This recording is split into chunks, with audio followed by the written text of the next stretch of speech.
Hello students, সকলে কেমন আছো? আশা করি সকলে ভালো এবং সুস্থ আছো।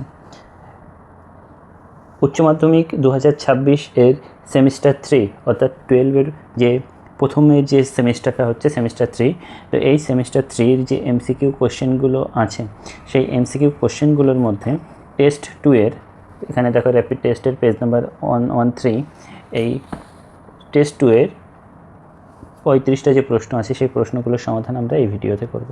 তো দেরি না করে চলো ভিডিওটা শুরু করা যাক। আচ্ছা, আজ প্রথম প্রশ্ন কি আছে, একটি তড়িৎ দ্বিমেরুর অক্ষের উপর একটি বিন্দুতে তড়িৎ ক্ষেত্র যদি E1 হয় এবং একই দ্বিমেরুর একই দূরত্বের পার্শ্বীয় বিন্দুতে তড়িৎ ক্ষেত্র যদি E2 হয় তবে E1 আর E2-র মধ্যে সম্পর্ক কী?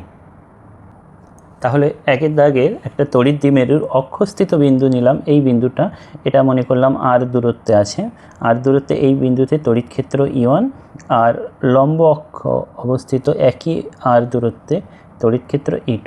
আমরা জানি এক্ষেত্রে E1 ইকুয়াল টু কত হয়, E1 ইকুয়াল টু 1/4πε0 2p/r³, আর যেটা লম্ব অক্ষে অবস্থিত সেটা E2 ইকুয়াল টু কত হয়, 1/4πε0 p/r³, তাই তো? তাহলে এখানে এই দুটো যদি বাই করি E1/E2, তাহলে দেখো এটা কেটে গেল, p/r³ পড়ে থাকবে, শুধু এখানে হয়ে যাবে কত, 2/1। তাহলে আমরা কোনাকুনি যদি গুণ করি E1 equal to 2E2, E1 equal to 2E2, অর্থাৎ আমাদের যে অপশানগুলো আছে সেই অপশানগুলোর মধ্যে E1 ইকুয়াল টু 2E2 অর্থাৎ অপশান বি হলো আমাদের রাইট আনসার। ওকে, চলো আমরা নেক্সট কোশ্চেনে চলে যাই। তাহলে প্রথম প্রশ্নের উত্তর হচ্ছে option B, E1 equal to 2E2।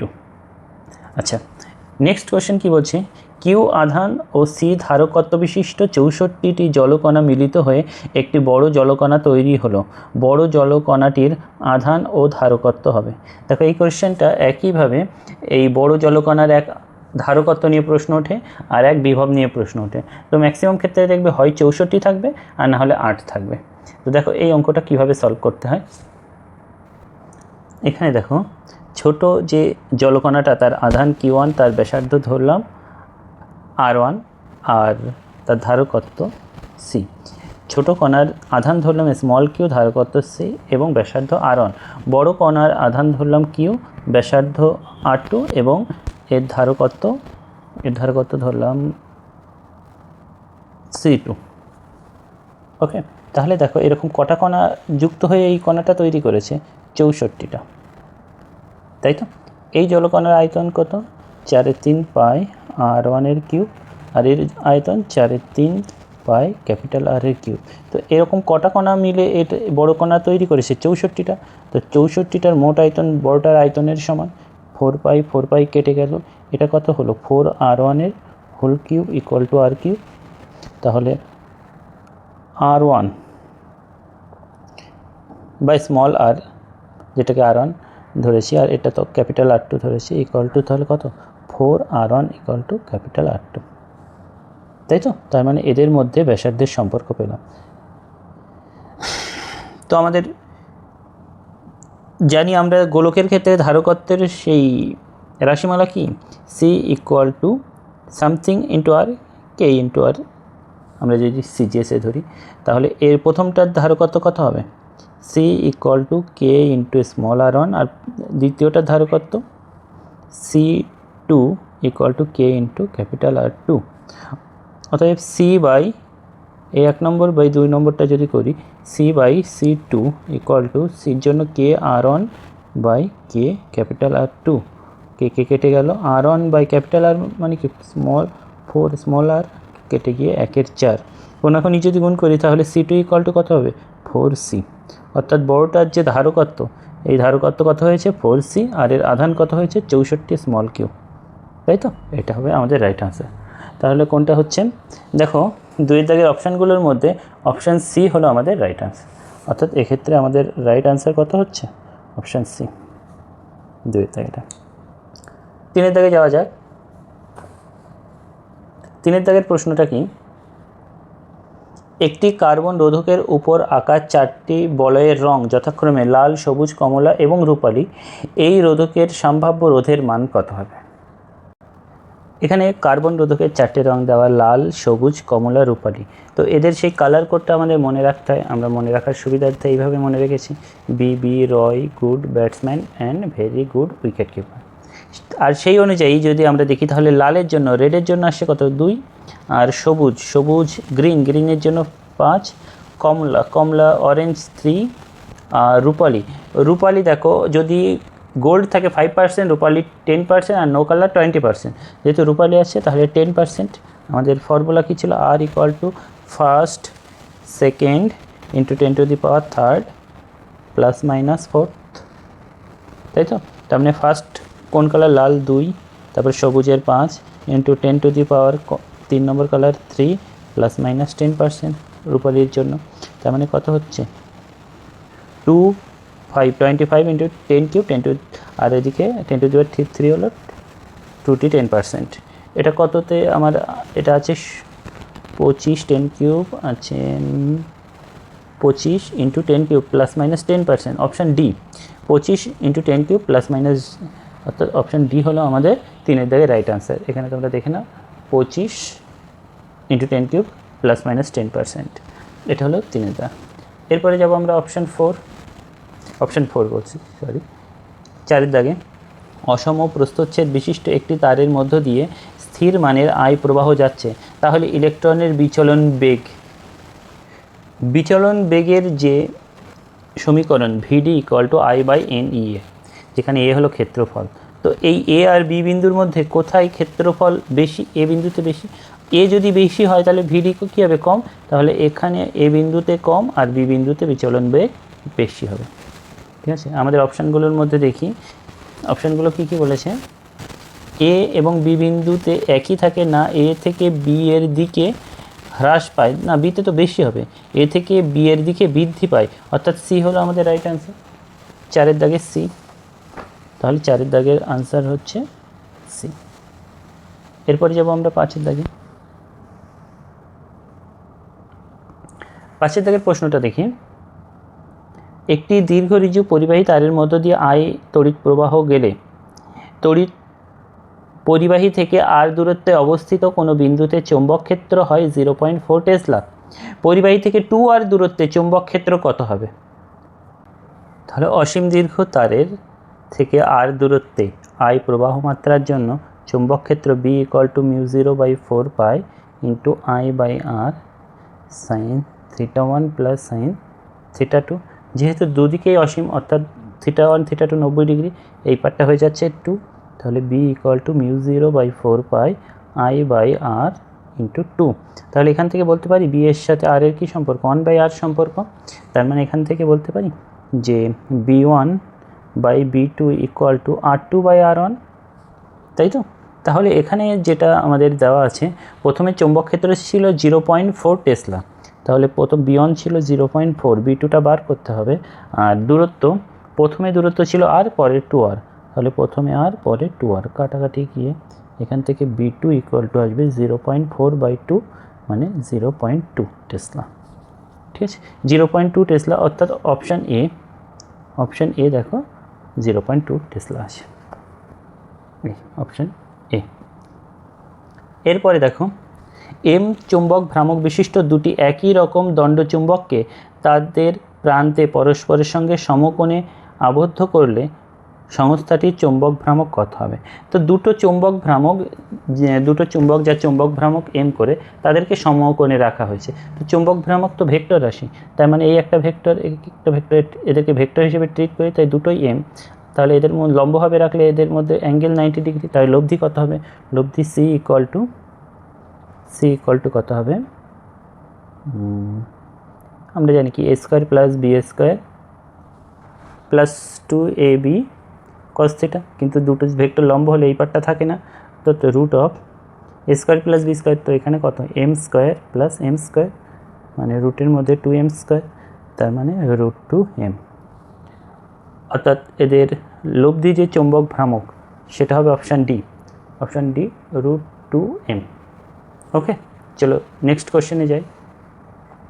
7, DC অ্যামিটারের সাহায্যে পরিবর্তী প্রবাহ পরিমাপ করা যায় না, কারণ ডিসি অ্যামিটারের সাহায্যে পরিবর্ত প্রবাহ মাপা যায় না, কারণ একটা পূর্ণ চক্রে পরিবর্ত প্রবাহের গড় মান কত হয়? 0। আমরা সেই ইয়ার কোয়েশ্চেন সলভের সময় এই প্রশ্নটা পেয়েছিলাম। এটা হবে পরিবর্ত প্রবাহে অভিমুখ পরিবর্তন করে পূর্ণচক্রের গড় মান 0। অপশান সি হলো রাইট আনসার।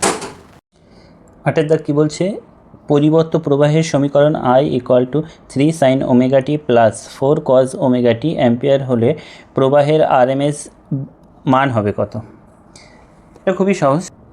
তো আমাদের যখন এরকম একটা সমীকরণ দিয়ে দেবে যে I = 3 sin ωt plus 4 cos ωt, তাহলে সেক্ষেত্রে আমাদের এই 3 নাকি 4 কোনটা I0 হবে? তখন আমরা I0 = লিখব √3² প্লাস 4², তার মানে √25, তার মানে হলো 5 হলো I0। তাহলে IRMS কত? IRMS = I0/√2, I0/√2। তো I0 এর ভ্যালু হলো 5/√2, তাই তো? তাহলে 5/√2 হবে আমাদের রাইট আনসার, অর্থাৎ অপশান ডি হলো আমাদের রাইট আনসার। কোথায়? এই অপশান ডি, 8 দাগে অপশান ডি হলো রাইট আনসার। ঠিক আছে। আচ্ছা, এরপর আমরা 9 দাগের প্রশ্নটা দেখি। 9 দাগের প্রশ্নটা কি বলছে দেখে নাও।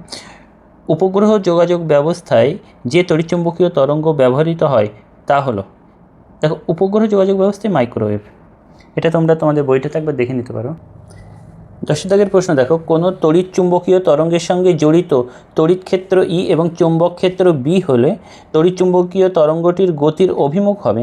দেখো এক্ষেত্রে ই ক্রস বি হবে, কারণ ই, সি আর বি তোমাদের এই তিনটা আমরা পরপর বলেছি, সেখানে দেখবে ই ক্রস বি এর যে অভিমুখ সেটাই হলো এর গতির অভিমুখ। ওকে। 11 দাগে কি প্রশ্নটা? বিবৃতি এ, তড়িৎ ফ্লাক্সের পরিবর্তনের ফলে সরণ প্রবাহ উৎপন্ন হয়, কারণ সরণ প্রবাহ ID = ε0 dφe/dt। 11 দাগের অপশান এ হবে সঠিক উত্তর। বিবৃতি ও কারণ উভয়ই সঠিক, এবং কারণ হলো বিবৃতির যথার্থ ব্যাখ্যা। দেখো সরণ প্রবাহে কেবলমাত্র এইটুকুই তোমাদের দাগিয়ে দিয়েছিলাম সেই প্রশ্নটায়। আচ্ছা, এরপরে 12 দাগে বিবৃতি কি বলছে? অসীম দৈর্ঘ্যের একটি ঋজু পরিবাহী চৌম্বক ক্ষেত্র থেকে দূরত্বের ব্যস্তানুপাতিক। আচ্ছা, চৌম্বক ক্ষেত্র দূরত্বের ব্যস্তানুপাতিক। আর বৃত্তাকার পরিবাহীর তারের কি প্রসারের দরুন এবং কেন্দ্রে উৎপন্ন চৌম্বক ক্ষেত্রে বৃত্তের ব্যাসার্ধের ব্যস্তানুপাতিক। দুটোই সঠিক, কিন্তু ব্যাখ্যা একজন আরেকজনকে ব্যাখ্যা দিতে পারেনি। তাহলে এর উত্তরটা কী হবে? অসীম দীর্ঘ তারের ক্ষেত্রেও চৌম্বক ক্ষেত্র ব্যস্তানুপাতিক, আবার বৃত্তাকার পরিবাহীর ক্ষেত্রেও চৌম্বক ক্ষেত্রেও ব্যাসার্ধের সাথে ব্যস্তানুপাতিক। কারণ দেখো আমরা যদি এটা কত দাগ? 12 দাগে এই যে অসীম দীর্ঘ তারের ক্ষেত্রে বি = কী পেয়েছিলাম? μ0/4π × I/r × 2। আর এটা অসীম দীর্ঘ তারের ক্ষেত্রে আমরা পেয়েছিলাম, তাই তো? অসীম দীর্ঘ তার। আর বৃত্তাকারের জন্য আমরা পেয়েছিলাম কত? বি = μ0/4π × I/r, আর বৃত্তাকারের জন্য এখানে আসছিল 2π, এতটা। তার দুটো ক্ষেত্রে ব্যাসার্ধের সাথে এই বি কি ব্যস্তানুপাতিক সম্পর্ক, কিন্তু একজন আরেকজনের কিন্তু ব্যাখ্যা নয়। অর্থাৎ উত্তর কী হবে? বিবৃতি ও কারণ উভয়ই সঠিক, এবং কারণ হলো বিবৃতির যথার্থ ব্যাখ্যা না। দ্বিতীয় অংশটা, বিবৃতি ও কারণ উভয়ই সঠিক, কিন্তু কারণ বিবৃতির যথার্থ ব্যাখ্যা নয়, অর্থাৎ বি হলো আমাদের সঠিক উত্তর। এবার বলছে চিত্রে প্রদর্শিত সমবায় এ ও বি এর মধ্যে তুল্য ধারকত্ব কত হবে? এ আর বি এর মধ্যে তুল্য ধারকত্ব। তো এই যে ছবিটা আমি এটা এখানেই বলে দিচ্ছি। আচ্ছা, এটা আমরা খাতায় আরেকবার এঁকে নিই। দেখো আমাদের যে ছবিটা দেওয়া হয়েছে সেখানে দেখো এখানে এ তারের সাথে এখানে একটা এ তার যুক্ত, তার মানে আমরা এই বরাবর একটাই পয়েন্ট, যে কোনো একটা তার বরাবর একটাই পয়েন্ট ভাবতে পারি, মানে এটাও এ পয়েন্টই ভাবতে পারি, আর এটাও আমরা কি বি পয়েন্টে ভাবতে পারি। তাহলে এই ধারকটা দেখো এ আর বির মধ্যে এই ধারকটা অবস্থিত, তার মানে এই ধারকটা যদি আঁকি এ আর বির মধ্যে, এই ধারকটাও দেখো এ আর বি দুজনের মাঝেই অবস্থিত, তাহলে এটার ছবি আঁকি এ আর বির মধ্যে। এই ধারকটাও দেখো এ আর বি এর মধ্যেই অবস্থিত, তাহলে এটাকে আমরা এইভাবে আঁকতে পারি। তাহলে তিনটে যদি সমান্তরাল সমবায়ে যুক্ত থাকে যে তুল্য ধারকত্ব কত হবে? এই তিনটে যোগফল মানে 3c, তাই তো? 3c হলো সঠিক উত্তর। অর্থাৎ 13 দেখো অপশান বি 3c হলো আমাদের সঠিক উত্তর। ঠিক আছে, 13 অপশান বি 3c। 14 দাগে কী বলছে? প্রদত্ত বর্তনীতে ভিএম আর ভিডি মাইনাস ভিডি এর মান কত? ভিএ আর ভিডির মান কত? তো এ থেকে বি বিন্দু পর্যন্ত এদের মধ্যে যে এই এ বিন্দু আর ডির মধ্যে আমাদের কী বার করতে হবে? বিভব প্রভেদ। তাহলে এখানে কতটা প্রবাহ আসছে আর এইদিকে কতটা প্রবাহ যাচ্ছে সেইটা আমাদের পরিমাপ করতে হবে। তাহলে এই ছবিটা আমরা খাতাতে একবার এঁকে নিই। এই অঙ্কটা দেখো আমাদের তেমন জটিলতার মধ্যে পড়তে হচ্ছে না, কারণ এ থেকে দেখো দুদিকে তড়িৎ প্রবাহ যাচ্ছে, এইদিকে আর এইদিকে। এই সার্কিটটা তুল্য সার্কিট আমরা এঁকে নিলাম। তো এইদিকে মোট রোধ কত? 5, এদিকে মোট রোধ কত? 5। তাহলে দুদিকেই 5 সমান সমান রোধ, তার মানে এই 2 অ্যাম্পিয়ার যে তড়িৎ প্রবাহ সমানভাবে বিভক্ত হবে। এদিকে যাবে 1 অ্যাম্পিয়ার, এদিকেও যাবে কত? 1 অ্যাম্পিয়ার, তাই তো? তার মানে আমরা ধরে নিতে পারি কি এই বিন্দু এখান থেকে এই দিকে যে প্রবাহটা আসছে 1 অ্যাম্পিয়ার, তাহলে এই এ বিন্দু, সরি এটা বি বিন্দু না, এটা হলো সি বিন্দু, এটা বি, এটা ডি। তাহলে এ আর ডি এর মধ্যে যদি আমাদের বিভব বাহার করতে হয়, এ আর বি বলেনি তো, করতে হয় বি আর ডি বলেছে। আচ্ছা সে যাই হোক, তাহলে এখান থেকে এই জায়গায় দেখো V A minus VB equal to কত হবে? 1 ইন্টু 2 আই আর 1 ইন্টু 2, 1 নম্বর সমীকরণ। আর এখান থেকে এই দিকে যেটা তড়িৎ প্রবাহ যাচ্ছে সেটাও তো 1 অ্যাম্পিয়ার, তাহলে V A minus VD equal to কি? ওখানে আই 1 আর রোধ হলো 3। এই আমাকে বার করতে হবে বি থেকে ডি বাদ, তাই তো? 2 নম্বর সমীকরণ। তাহলে এই যে 2 নম্বর সমীকরণ থেকে যদি 1 নম্বর সমীকরণটা বাদ দিই, 2 নম্বর সমীকরণ এটা আছে, তার থেকে বা 1 থেকে 2 বাদ দাও, 1 থেকে 2 বাদ দিলাম, তাহলে আমাদের কত? সবগুলো বিয়োগ করো। তাহলে বিয়োগ করলে এটা কেটে যাচ্ছে, এখানে কত হচ্ছে? Minus VB plus VD equal to -1, সেখান থেকে VB minus VD equal to 1, অর্থাৎ 1 ভোল্ট, যেটা আমাদের অপশান এ দেখো এর সঠিক উত্তর দেওয়া আছে। কোথায়?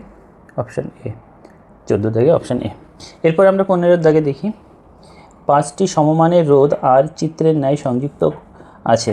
এ ও বি এর মধ্যে একটি ব্যাটারি সংযোগ করা হলে বর্তনীর তুল্য রোধ কত হবে? আচ্ছা 5টি রোধ এইভাবে কানেক্ট করা আছে। তো এটা খুব পরিচিত অঙ্ক, এটা তোমাদের বইয়ে এই ছবিটাও আছে। এই ছবিটা আমাদের তুল্য সার্কিট আগে তৈরি করে নিতে হবে। তো দেখো আমরা এই ছবিটা এঁকে নিই। 15 দাগে আমাদের এই ছবিটা দিয়েছে, তো এর একটা তুল্য সার্কিট আঁকবো। তো আমরা প্রথমে এই অংশটা ভুলে গেলাম, যে এই ত্রিভুজ অংশের এইগুলো আঁকলাম। তাহলে সি আর ডি এর মাঝে একটা রোধ রাখলাম, সি আর ই এর মাঝে এই রোধটা, আর বি আর ই এর মাঝে রোধটা।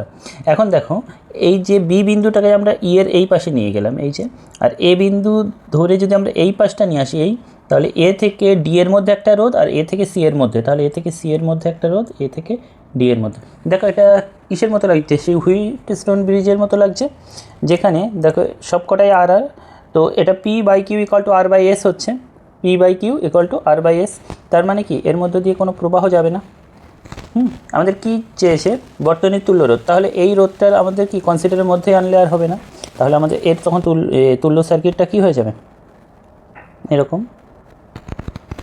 তাই তো? তাহলে এটা আর, এটা আর, এটা আর, এটা আর, এই আর আর মিলে উপরে কত হচ্ছে? 2R, উপরে হচ্ছে কত? 2R, আর নিচেও কত? 2R, 2R আর 2R যোগ করলে, তা 2R যদি আমরা সেই সমান্তরালে আমরা যুক্ত করি, দুটো রোধকে একই মানে দুটো রোধকে সমান্তরালে যুক্ত করলে অর্ধেক হয়ে যায়, তাই 2R এর অর্ধেক কত? 2R/2 মানে আর, তাই তুল্য রোধ কত হয়ে গেল? আর। বর্তনী তুল্য রোধ অপশান বি, 15 অপশান বি হলো আমাদের সঠিক উত্তর। ওকে। 16 দাগে কী বলছে? চিত্রে একটি প্রতিমিত অবস্থায় মিটার ব্রিজের বর্তনী দেখানো আছে, যার নিস্পন্দন অবস্থা শর্ত P by Q equal to L1/L2। এখন গ্যালভানোমিটার ও কোষের অবস্থান বিনিময় ঘটানো হলো।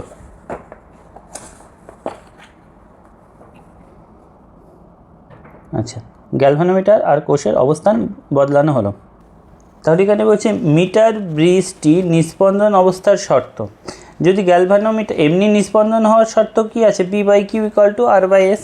কারণ গ্যালভানোমিটার আর যদি ব্যাটারিকে আমরা অল্টারনেট করি, তাহলে এদের কিন্তু শর্তের কোনো রকম পরিবর্তন হবে না, অর্থাৎ P by Q equal to L1/L2 যা ছিল তাই থাকবে। অপশান সি হলো আমাদের সঠিক উত্তর। ওকে। অপশান ডিটা দেখো, অপশান ডি বলছি না, 17 দাগের প্রশ্নটা দেখো, সেকশন ডি এর। প্রদত্ত চিত্রের বর্তনীতে 9 ওহম রোধটিতে ব্যয়িত ক্ষমতা 36 ওয়াট।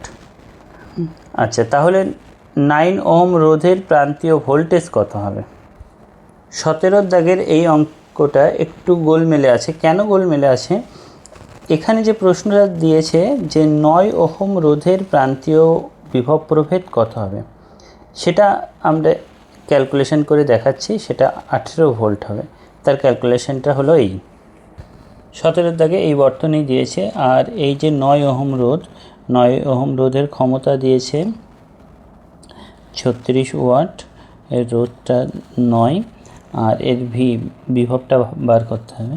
তো আমরা জানি পি ইকুয়াল টু ক্ষমতা equal to V square by R. তা সেখান থেকে ভি স্কোয়ার ইকুয়াল টু আমরা কত পাবো, পি আর, তার মানে ভি স্কোয়ার ইকুয়াল টু পাবো পি আর, তাহলে ভি পাবো √/, পি আর মানে 36 ইন্টু আর এর মান হচ্ছে 9, তার মানে এখানে হচ্ছে 18 ভোল্ট। ঠিক আছে,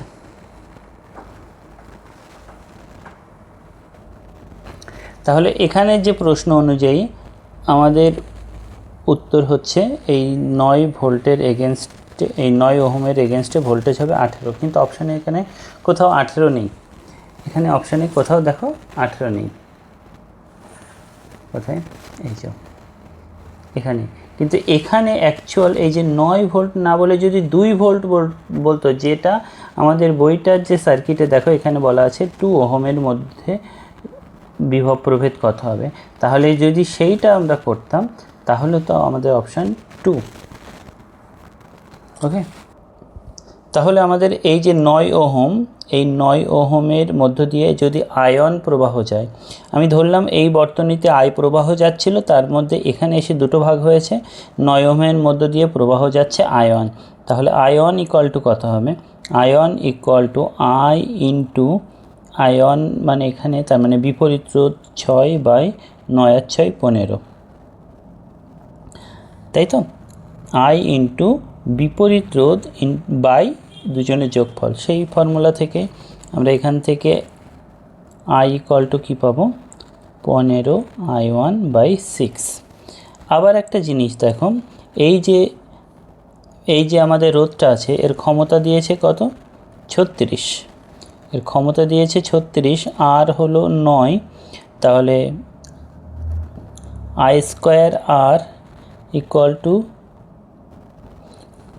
পি ইন্টু টি, দুদিকে 1 সেকেন্ড করে নিলে এটা পাবো। সেখান থেকে I square equal to P by R, মানে পি দিয়েছে 36/9 মানে 4, আই ইকুয়াল টু পাচ্ছি আমরা 2। এখান থেকে আই 2 যদি পাই, তাই তো, এখানে 2, এটা আই না, সরি আয়ন কত পেলাম, 2টা আমরা এখানে বসিয়ে দেবো, তাহলে 15 ইন্টু 2/6, 2 দিয়ে 3, 3 দিয়ে 5, অর্থাৎ 5 অ্যাম্পিয়ার। অর্থাৎ বর্তনীর প্রবাহ কত, 5 অ্যাম্পিয়ার। তার মানে এখানে সেই 5 অ্যাম্পিয়ার দুটো ভাগে ভাগ হলো, আবার এখান থেকে সেই 5 অ্যাম্পিয়ার আসে, তার মানে এই রোধের এগেনস্টে ভোল্টেজ ড্রপটা তাহলে কত হচ্ছে দেখো, 5 × 2 = 10, তাহলে এই যে রোধের এগেনস্টে ভোল্টেজ ড্রপটা কত হচ্ছে, V2 × 5 মানে 10 ভোল্ট। তাহলে এর এগেনস্টে ভোল্টেজ ড্রপটা হচ্ছে কত, 10 ভোল্ট।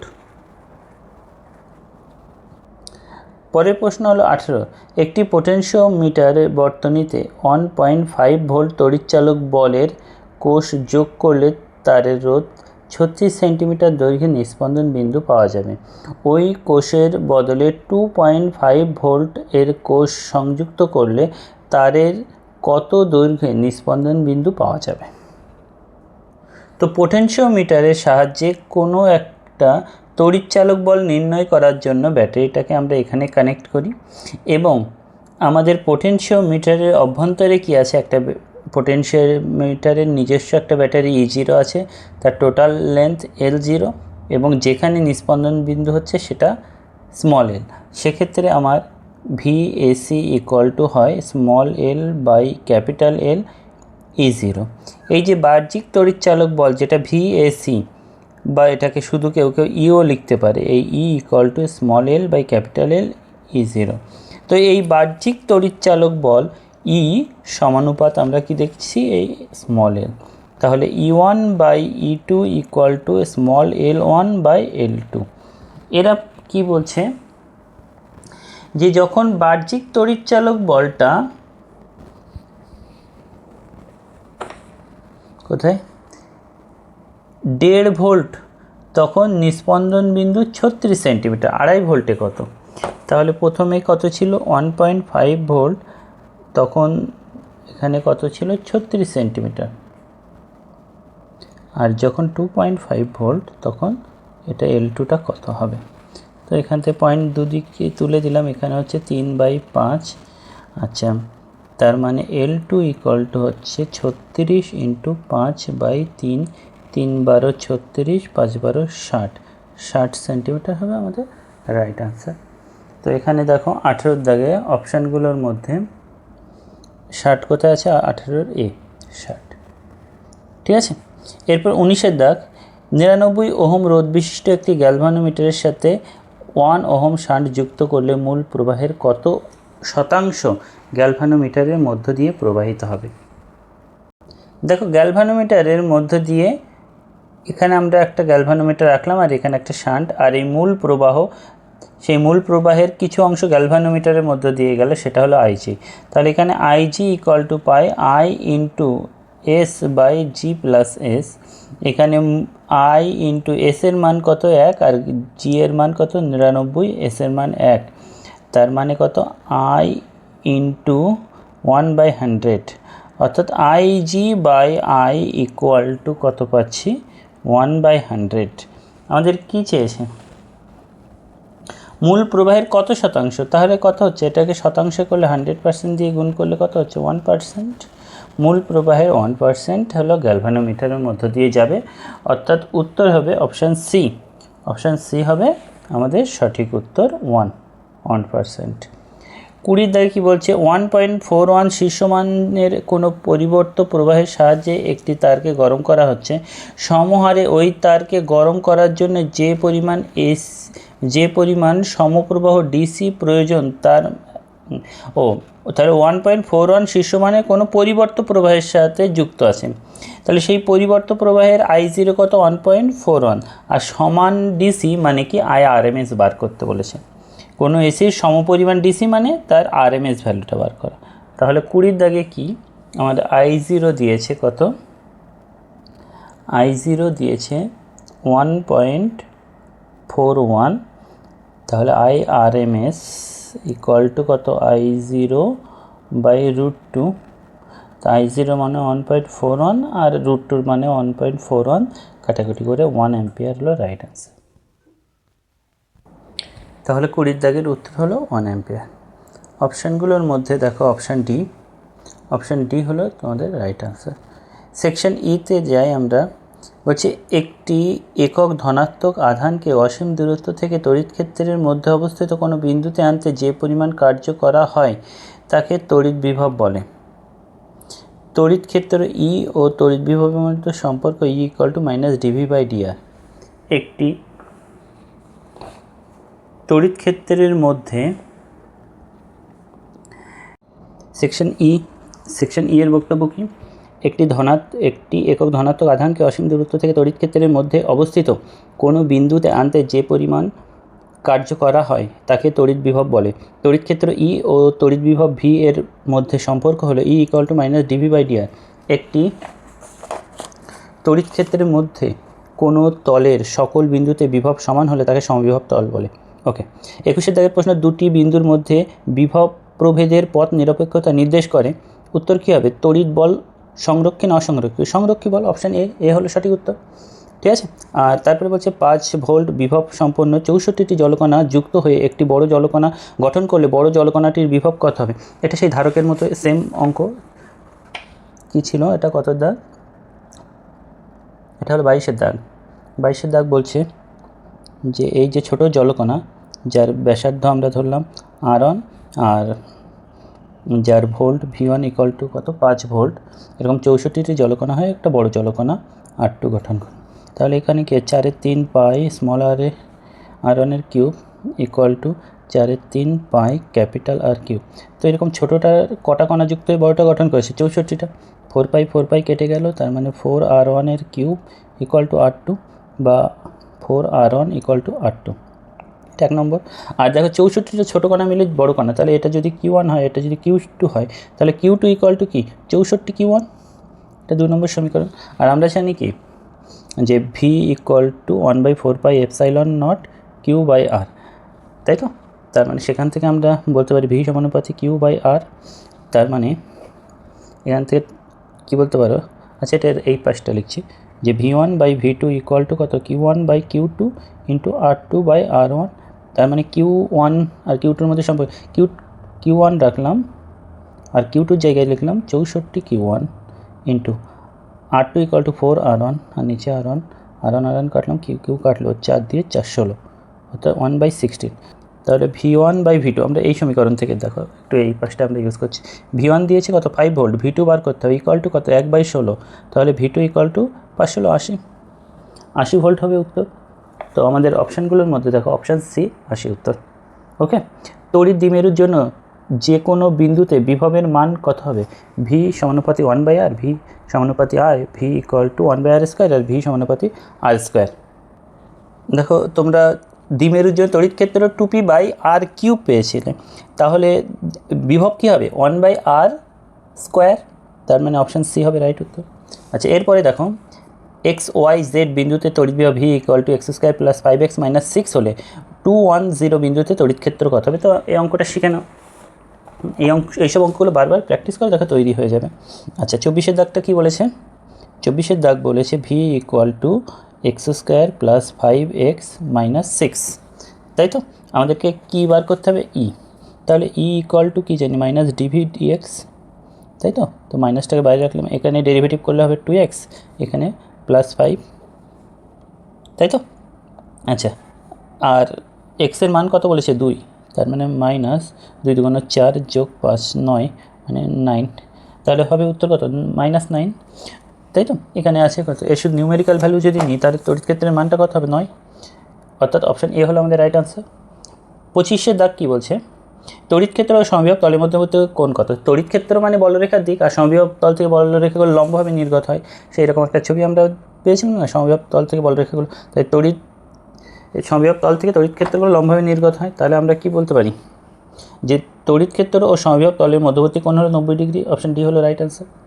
ওকে, আচ্ছা পরের স্টেটমেন্ট কী বলছে, একটি কিউ আধান ভি বেগে সুষম তড়িৎ চৌম্বক ক্ষেত্র বিতে গতিশীল হলে ওই আধানের উপর ক্রিয়াশীল বল F equal to Q V cross B, এই বলকে লরেন্স বল বলা হয়। এই বলের অভিমুখ ভি ও বি এ যে তলে অবস্থিত তার সাথে লম্ব বরাবর হয়, লরেন্স বল হলো কার্যহীন বল।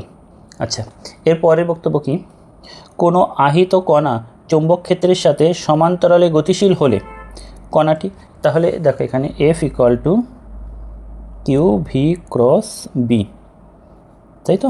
তাহলে অ্যাঙ্গেলটা কি ভি আর বি এর মধ্যে অ্যাঙ্গেল যদি থিটা হয়, তাহলে এফের মানটা হবে Q V B sine theta.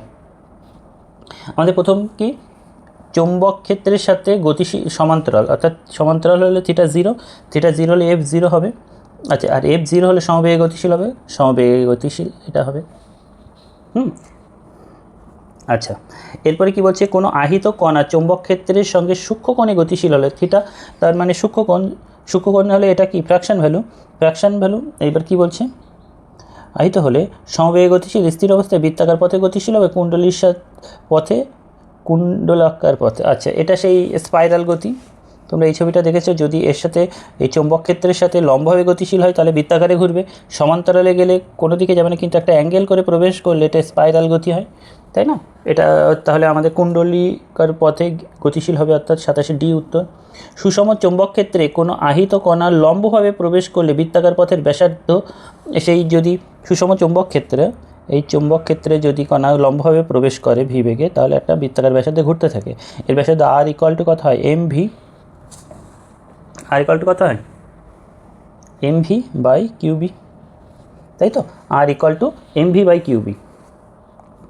এখন আমাদের কি বলেছে যে প্রবেশ করলে বৃত্তাকার পথের ব্যাসার্ধ কণাটির বেগের সমানুপাতি, হ্যাঁ কণাটির আপেক্ষিক আধানের সমানুপাতি না ব্যস্তানুপাতি, কণাটির আপেক্ষিক আধানের ব্যস্তানুপাতি, আর চৌম্বক ক্ষেত্রের সমানুপাতি না, চৌম্বক ক্ষেত্রের সাথে তো ব্যস্তানুপাতি। তাহলে বেগের প্রথম অপশান এ বেগের ব্যস্তানুপাতি বেগের সাথে সমানুপাতি, ওটা হচ্ছে না। অপশান এ বি আপেক্ষিক আধানের সমানুপাতি, আধানের কি সমানুপাতি না, তারপরে আপেক্ষিক আধানের ব্যস্তানুপাতি হ্যাঁ, অর্থাৎ অপশান সি হলো আমাদের রাইট আনসার। এরপরে যাই আমরা 29-এর দাগ। অভিলম্ব তড়িৎক্ষেত্র ই ও চৌম্বকক্ষেত্র বিতে আহিত কণা লম্বভাবে প্রবেশ করলে যে শর্তে কণাটি বিচ্যুতি ছাড়া স্থির বেগ মানে মোট বল কত, 0, তাই তো। লরেন্স বলের ওখানে দেখো তড়িৎ বল ছিল কত, কিউই, আর চৌম্বক বল কিউ ভিবি। কিউ কেটে দিলে তার মানে E/B = V, E/B = V এই শর্তে। তাহলে এখানে অপশানগুলোর মধ্যে E/B = V, অর্থাৎ অপশান সি হলো আমাদের সঠিক উত্তর। নিচের কোন কণাটির উপর চৌম্বক বলের কোনো প্রভাব নেই, যার আধান নেই? Neutron, option A. ওকে, আচ্ছা আমাদের এফ সেকশানে দেখো কি বলছে, একটা এলসিআর শ্রেণী সংযোগে আর দিয়েছে 400 ওহম, এল দিয়েছে 100 মিলি হেনরি কুলম, মানে সি দিয়েছে 1 মাইক্রোফ্যারাড। এই সংযোগে 25 sin 200t ভোল্ট মানের একটি পরিবর্ত ভোল্টেজ উৎসের সাথে যোগ করা হলো। এলসিআর বর্তনীর কার্যকারী রোধকে বর্তনীর প্রতিঘাত বলে। বিভবের তড়িৎ চালক বল তড়িৎ প্রবাহের থেকে ফাই দশাকোণে এগিয়ে থাকে। তাহলে এই প্রশ্নগুলোর উত্তর দাও। অর্থাৎ তোমরা, আমি বলবো এই যে সেটটাই একেবারে ইম্পর্টেন্ট কোশ্চেনগুলোই দিয়েছে। সুতরাং তোমরা যদি এই প্রশ্নটা একবার তৈরি করে নাও, আমি মনে করি যে অনেকগুলো প্রশ্ন কিন্তু এখান থেকে সরাসরি কমন পাবে। তো আমাদের এই যে থার্ড যে স্টেটমেন্টটা দিয়েছে, একটা এলসিআর বর্তনী, যেখানে থাকবে একটা, প্রথমে আমরা এলসিআর আগে পরে দিলেও কোনো সমস্যা নেই, তাই তো। এলসিআর বর্তনী, আর এখানে তাহলে এটা এল, এটা আর, এটা সি, আগে পরে যেখানেই দাও। এখানে ই তড়িৎচালক বল দেওয়া হলো। তাহলে তড়িৎচালক বল এখানে এরা বলে দিয়েছে ই = কত, 25 sin ωt, 25 sin 200t, এত ভোল্ট, ঠিক আছে। এল এর মানটা কত বলেছে, এল এর মান দিয়েছে এরা 100 মিলি হেনরি, মানে 10⁻³ হেনরি। আচ্ছা, সি দিয়েছে 1 মাইক্রোফ্যারাড, 1 × 10⁻6 ফ্যারাড। আচ্ছা, আর দিয়েছে কত, 400 ওহম। এবার আমাদের কি চেয়েছে দেখো, এখানে যদি আমরা ইর এটা থাকে, এখান থেকে কয়েকটা জিনিস লিখে দিই। এই তড়িৎচালক বলের E0 কত হবে বলো তো, 25 ভোল্ট। আচ্ছা, ওমেগা টির পাশে যেটা থাকে সেটা ওমেগা হলো 200, ঠিক আছে। আচ্ছা, যে এবার বলো, এখানে দুটো স্তম্ভ দিয়েছে, ওহম এককে বর্তনীর প্রতিঘাত কত। তো বর্তনীর মোট প্রতিঘাত Z = কত হয়, √R² + ωL - 1/ωc তার স্কোয়ার, তাই তো। এই যে বর্তনীর মোট প্রতিঘাত। তো এখানে এই আর এর মান 400, আর ωL 1/ωc মান এখানে এই দেওয়া আছে। এগুলো বার করে দেখবে, এখান থেকে আমাদের উত্তর আসবে মোটামুটি 500 ওহম, ঠিক আছে। তাহলে ওহম এককে বর্তনীর প্রতিঘাত 500, এর অপশান এ যেটা আছে তার জন্য আসবে কোনটা, কিউ। পরের কি, তড়িৎ প্রবাহের শীর্ষমান। তড়িৎ প্রবাহের শীর্ষমান কি, I0 = V0/Z, জানি এখানে V0 মানে E0 কত, 25/Z, Z এর মান কত এসছে, 500, 25/500 মানে 1/20, 1/20 উপর নিচে 2 গুণ করলে, এই 5 গুণ করলে 5/100 মানে 0.05, তাই তো। অর্থাৎ বির অপশান হচ্ছে এস, বি এর অপশানটা হচ্ছে এস। আর সি, ভোল্টেজ ও তড়িৎ প্রবাহের মধ্যে দশা পার্থক্য কত, ডিগ্রি এককে। ভোল্টেজ আর তড়িৎ প্রবাহের মধ্যে দশা পার্থক্য। তো দশা পার্থক্য সেটা এখানে আমাদের কীভাবে, সেই tan phi = ωL - 1/ωc by, এটা লম্ব বাই ভূমি, এটা আসে। তো এখানে তোমরা বসিয়ে দেখবে, তো এখান থেকে আসবে ওই 37 ডিগ্রি, -37 ডিগ্রি, অর্থাৎ তাদের মধ্যে দশা পার্থক্য 37 ডিগ্রি। অর্থাৎ এটা কোনটা বলেছে, অপশান সি। অপশান সির জন্য আমাদের অপশান সির জন্য কোনটা হচ্ছে 37, অপশান সি এর জন্য 37 হলো পি, সির জন্য পি, এটা ছিল এস। আচ্ছা, সির পরে এবার ডি, বর্তনীর ক্ষমতা গুণক। এরপরে তাহলে এটা 37 গেল। এর পরের অপশানটা কি আছে, ক্ষমতা গুণক। ক্ষমতা গুণক মানে cos θ, ক্ষমতা গুণক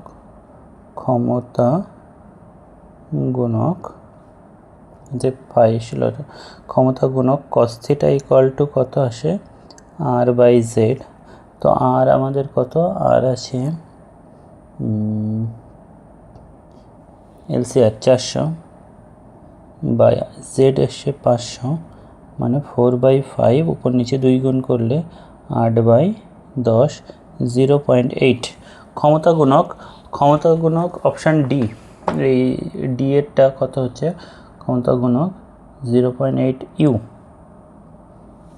আর শেষে আছে ই হচ্ছে মোট ব্যয়িত ক্ষমতা, মোট ব্যয়িত ক্ষমতা পি অ্যাভারেজ ইকুয়াল টু কত হাফ V0 I0 cos θ এরকম থাকে, তাই তো। এখানে হাফ ইন্টু V0 মানে ই জিরোর মান দিয়েছে তোমার 25 ইন্টু I0 মান আমরা বার করেছি কত এইটা, তার মানে এইটা এই আকারে থেকে 5/100 হাফ V0 I0 cos θ 0.8 মানে 4/5 কাটাকাটি করি 5 2 দিয়ে 2, তাহলে 25 4 25 100 শেষে 2 অর্থাৎ হাফ মানে 0.5 অর্থাৎ ডাব্লু ইর জন্য আসছে, তাহলে ডাব্লু অর্থাৎ দেখো 31 এর সাথে মিল আছে কোনটা, এর সাথে কিউ অপশন বি উত্তর বি এর সাথে মিল আছে কোনটা বি এর সাথে এস মানে এই বি এর সাথে এস। আচ্ছা সি এর সাথে দেখো সি এর সাথে আমাদের কোনটা মিলেছে সি এর সাথে পি হলো আমাদের সঠিক উত্তর, সি এর সাথে পি।